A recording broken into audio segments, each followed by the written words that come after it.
Okay, welcome back to my channel, May Between the Pages. My name is Taylor, and today we are going to be doing my August wrap-up.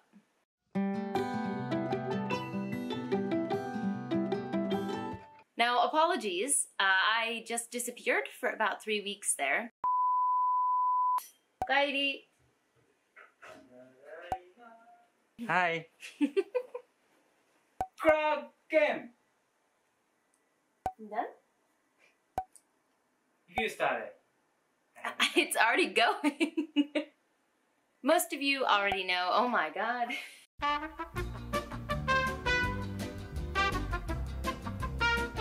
Most of you know that I went back to the States in August, and I had a big pile of possibilities before I went, but I really wasn't, hanging on to much hope that I would get a lot of reading done because my priorities were just going to be my family and friends and seeing people for the first time in, 3.5 years. And that turned out to be true. So I did not read a lot in August. Plus, in preparation of leaving, I filmed and edited like a maniac in order to have stuff up for you guys while I was gone. But the irony of that is, after that, when I came back, I had burned myself out. So I didn't feel like filming. I didn't feel like editing. And so here we are, 3 weeks since my last video. But I'm back, I'm feeling ready to film, and I'm excited to tell you guys what I did read because I really enjoyed what I did pick up. Another point is that I read pretty much everything in August and actually in September as well so far on my Kindle. Now, those of you who've watched the previous videos know that I have a raggedy ass, old Kindle case that was just a disgrace. And then my lovely husband for my birthday, which is in August, got me a brand new Kindle. And that would be the lovely husband in the background that you just heard. And I'm very, very thankful for it because my previous Kindle, look, I'm cheap, okay? It doesn't look like it based on my shelves, but books are an exception for me, but I'm very cheap. And so I didn't want to buy a new one, but it would randomly shut down and turn off on me in the middle of reading something, and it was horrible. It was just a really bad reading experience. So I'm so thankful to have this new Kindle.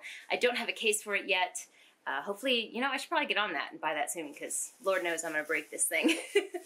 So I have read mostly on my Kindle recently because self-pub is, a love of mine. If you're anywhere around my channel, you know that. And a lot of self-pub is available digitally. So I have been using this mostly. So I won't have too many books to hold up. This book I read on the plane to and from the States.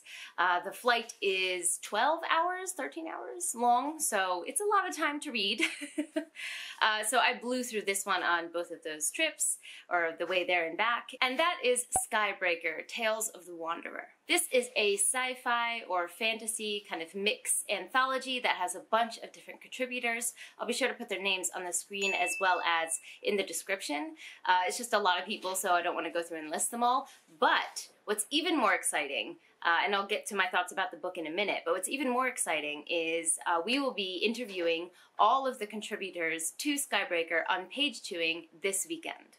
And by this weekend, I mean tomorrow night. So hopefully I can get this up before we go live for that that episode of page-2ing. It will be on my channel. It'll be me, PL, and hopefully Steve, although the timing might not work so well for Steve. Time zones are a pain, but hopefully it'll be all 3 hosts, we'll see.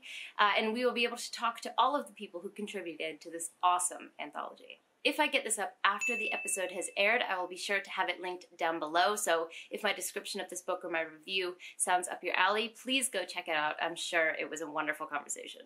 All of the authors who wrote a story for Skybreaker were basically given a base premise to work from, which is that portals have opened up all over the planet, whatever that planet may be, and there's some malicious, nefarious force behind these portals that wants to get out.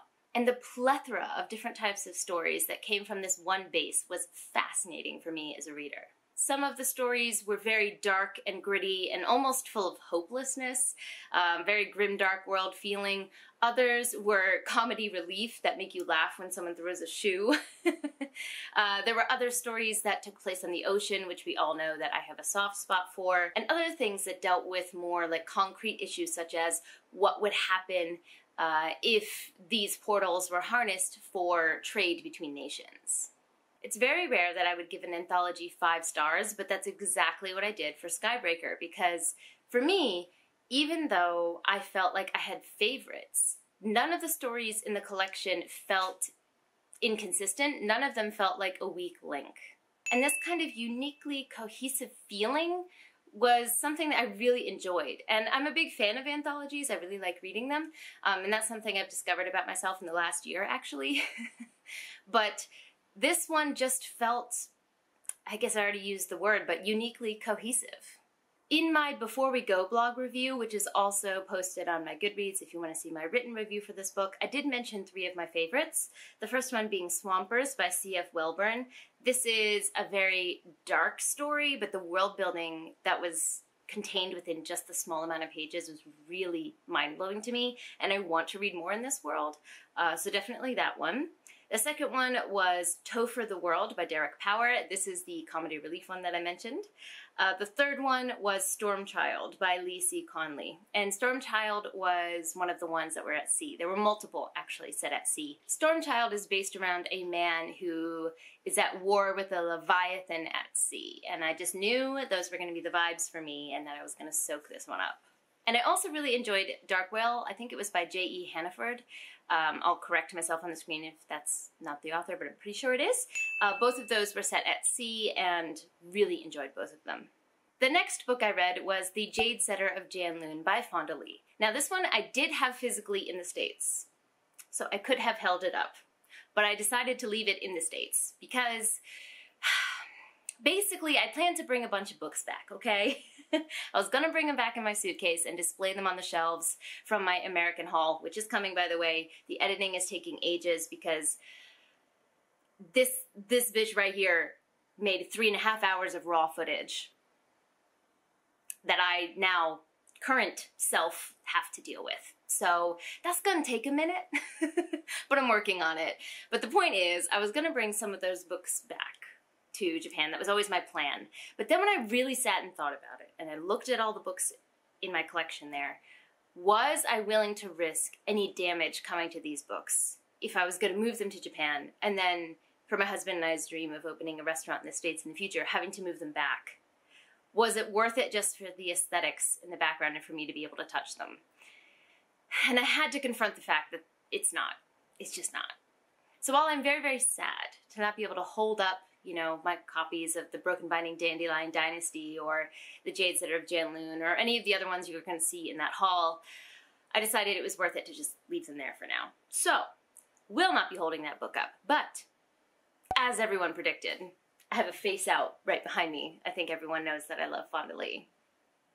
I adored it. This was such a fun little adventure in the Greenbone Saga world. I will be buying anything involved in this world, and I got a pretty high number from Subterranean Press actually because I will be on it for everything released. So I'm very happy to have that Subpress edition of the book, although I do think, you know, Subpress had tweeted about it having some of the printing issues, and I believe mine was one of them because some of the pages were kind of stuck together, which when you're paying that much money from an exclusive, you know, press, you really want it to be high quality, so that was a bit disappointing.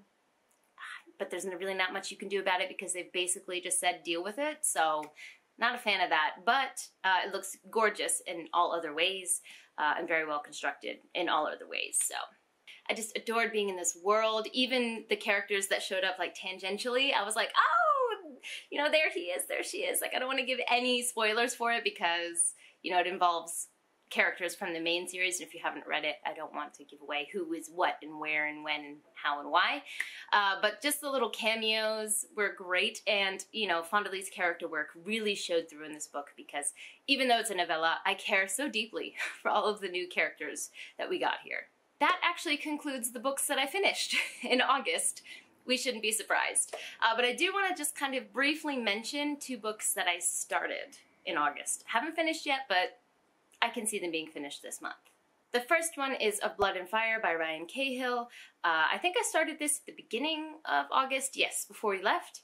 And I've been reading it in little increments here and there. Honestly, it's hard to get myself to stop, though, to read other things because I'm enjoying my time in that world immensely. The writing is wonderful. I'm very attached to all the characters, and I'm excited to see where it goes because I don't really have a clear prediction at this point, and I'm excited to see where Cahill's gonna take me. I haven't reached the dragons yet, but I do know here be dragons, so can't wait to get to that point as well. And finally, for the month of August, a book that I finally started, and people who know me are gonna be like, oh my god, it's happening, she did it. The Helm of Midnight.